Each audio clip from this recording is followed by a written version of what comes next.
lupa like, subscribe dan tekan butang loceng no. Yuhu.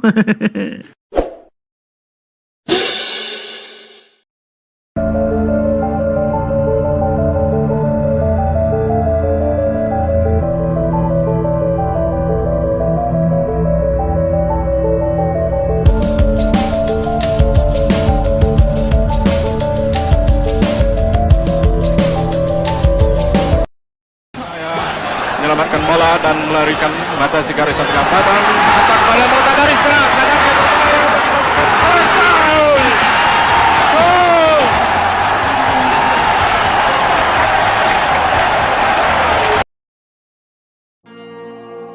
Allah yarham Mota Dahari dilahirkan pada 13 November 1953 di setapak Kuala Lumpur.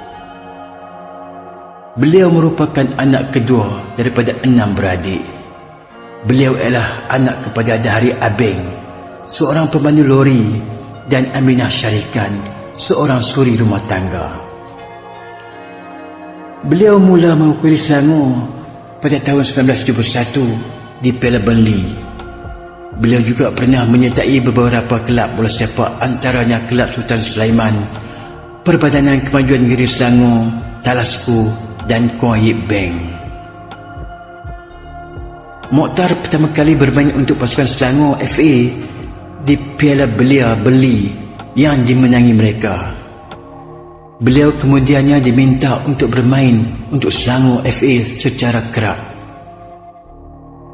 Beliau menjadi pemain terhebat pada musim pertamanya untuk Selangor dan membantu Selangor memenangi pelbagai kejohanan, terutamanya Piala Malaysia. Beliau menyatakan kesetiaannya kepada pasukan Selangor dengan menyatakan, "Saya hidup dan mati untuk Selangor." Kemudian, beliau dipilih untuk bermain untuk pasukan kebangsaan Malaysia.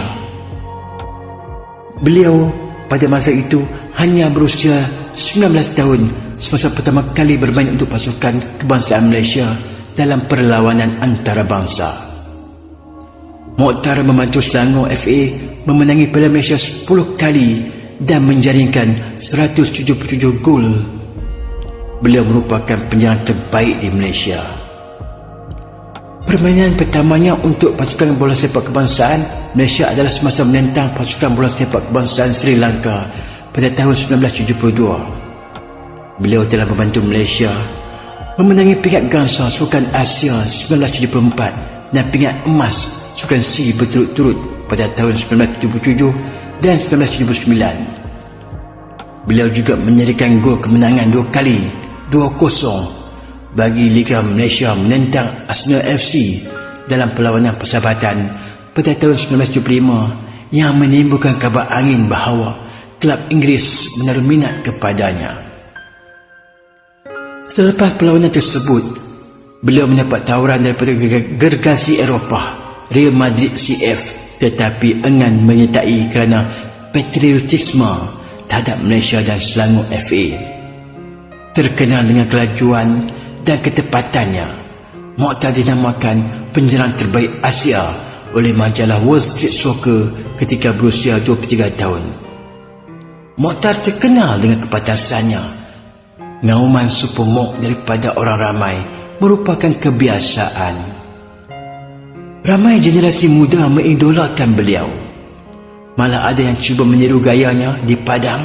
Mokhtar menyerahkan gol sekali untuk Malaysia dari separuh jalan menentang Joe Corrigan melalui pukulan dahsyat dan berkesudahan seri 1-1 semasa menentang England B pada tahun 1978. Yang lebih diingati adalah apabila Gordon Hill memuji Mokhtar sebagai hero Dahari di majalah Shot. Mokhtar adalah seorang Muslim yang taat. Beliau mengelakkan kontroversi dan skandal, tidak mengamalkan tabiat merokok, serta tidak melakukan sebarang perbuatan negatif, dan disifatkan sebagai seorang yang amat mementingkan disiplin diri, aspek kesihatan, dan tidak suka diganggu ketika berlatih. Sebelum menjadi pemain bola sepak profesional, beliau pernah bermain sukan lain seperti badminton, sepak takraw dan hoki. Mokhtar bekerja untuk PKNS pada waktu petang dan bermain bola sepak pada waktu malam. Beliau tidak banyak mendapat bayaran pada zamannya dengan PKNS. Beliau kemudiannya berhenti daripada PKNS dan bekerja untuk Koyak Bank untuk mendapatkan prospek yang lebih baik untuk dirinya dan keluarganya. Beliau berkenalan dengan Datin Tengku Zarina Tengku Ibrahim melalui seorang rakan. Selepas mengenalinya selama 10 tahun, beliau mengahwini Tengku Zarina pada tahun 1999. Hasil perkongsian hidup pasangan ini, mereka dikurniakan 3 anak, seorang anak lelaki dan 2 anak perempuan, Muhammad Reza, Nur Aldera dan Nur Arina. Mokhtar mula dikesan menghidapi masalah tekak dan dihantar ke hospital untuk mengetahui masalahnya. Doktor mengesahkan beliau mengidap penyakit neutron motor. Keadaannya diberitahu hanya kepada Mokhtar dan isterinya Tengku Zarina. Mokhtar bersama-sama isteri pergi ke London untuk usaha menyembuhkan penyakitnya. Selepas 3 tahun bertarung dengan penyakit ini, Mokhtar meninggal dunia pada 11 Julai 1991 di Pusat Perubatan Universiti Melaya. Akhbar melaporkan penderitaan Mokhtar kesan diskrofi otot dan seterusnya kematian beliau. Jenazah beliau selamat dikebumikan di tanah perkuburan Islam Taman Keramat Permai di Taman Keramat Ampang, Selangor. Semoga roh arwah dicuci rahmat dan ditempatkan di kalangan orang-orang yang beriman. Amin amin ya rabbal alamin.